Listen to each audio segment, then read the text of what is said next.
మందిరానికి దేవుడు వాక్యం మీద ఎందుకు లక్ష్యం ఉంచాలి?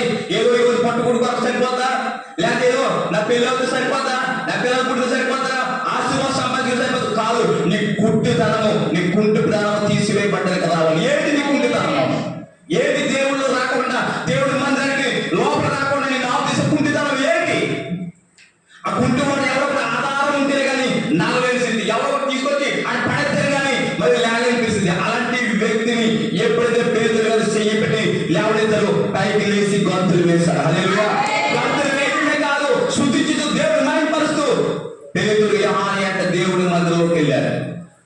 అసలు ఉద్దేశం ఏంటి చెప్పనా? ఏదో రూపాయి పాప ఇస్తే సరిపోతాడు. కానీ దేవుడు ఏం చేసాడమ్మా? రూపాయి పాప ఇచ్చి చేసే దేవుడు మన దేవుడు కాదు.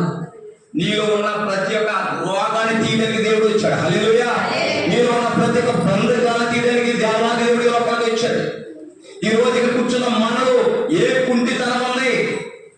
దేవుడి మందిరానికి రాకుండా ఏ కుంటితనమైన ఆపేస్తుంది?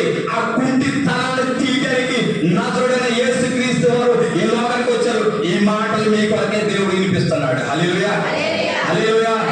ఈ లోకం మీద ఆధారపడటానికి ఆ దేవుడు నువ్వే ఒకరికి ఆధారం ఉండడానికి దేవుడు చేస్తాడు. ఎంతవరకు నువ్వు ఎవరి మీద ఆధారపడి ఉండొచ్చు, ఎంతవరకు నీ బ్రతుకు ఎవరి మీద ఆధారపడి ఉండొచ్చు.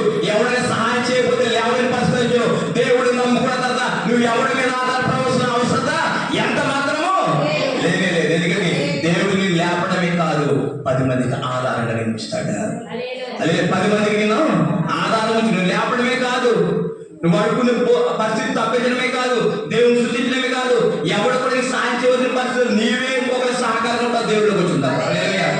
నీ బ్రతుకు మారిపోతాయి, నీ స్థితి మారిపోతాయి, నీ ప్రవర్తన మారిపోతాయి.